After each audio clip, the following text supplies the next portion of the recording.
கல்லூரியின் முதல்வர் அவர்களுக்கும் துணை முதல்வர் RMO உள்ளிட்ட மருத்துவர்கள் அனைவருக்கும் என்னுடைய மகிழ்ச்சி நிறைந்த நன்றி நிறைந்த பாராட்டுக்களை தெரிவித்துக் கொள்கின்றேன். இந்த மருத்துவக் கல்லூரி குறித்து எனக்கு முன்னால் பேசிய ஐட்ரீம் மூர்த்தி அவர்களாக இருந்தாலும், இந்த தொகுதியின் நாடாளுமன்ற உறுப்பினர் பெருமதிப்பிற்குரிய கலாநிதி வீராசாமி அவர்களாக இருந்தாலும் மிக சிறப்பாக எடுத்து சொல்லியிருக்கிறார்கள்.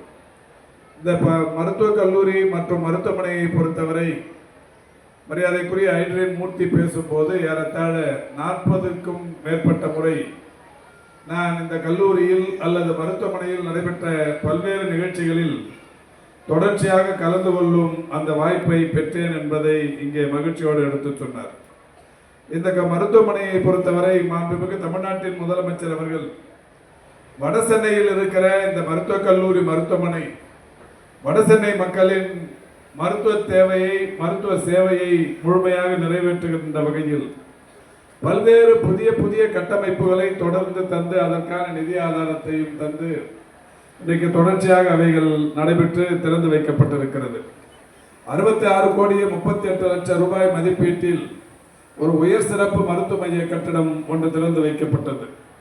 2,44,00,000 மதிப்பீட்டில் ஸ்டெம் செல் ஆராய்ச்சி மையம் ஒன்று வாழ்வூட்டும் மருத்துவம் மற்றும் ஆராய்ச்சி துறையாக மேம்படுத்தப்படும் என்கின்ற அறிவிப்போடு தொடங்கப்பட்டது.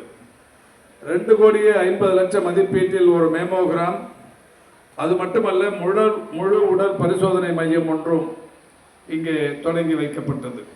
புனரமைக்கப்பட்ட மாணவர் நூலகம், புனரமைக்கப்பட்ட கருத்தரங்கு கூடம், புனரமைக்கப்பட்ட உணவு கூடம் மற்றும் மருத்துவ மாணவர்களுக்கான திறன் ஆய்வகம் போன்றவைகள் இங்கே திறந்து வைக்கப்பட்டது. புனரமைக்கப்பட்ட மேம்படுத்தப்பட்ட நூற்றாண்டு நிர்வாக அலுவலக கட்டிடம் ஒன்றும் திறந்து வைக்கப்பட்டிருக்கிறது. அறுவை சிகிச்சை உபகரணங்களை சுத்தம் செய்யும் பிளாஸ்மா ஸ்டெர்லைசர் என்கின்ற ஒரு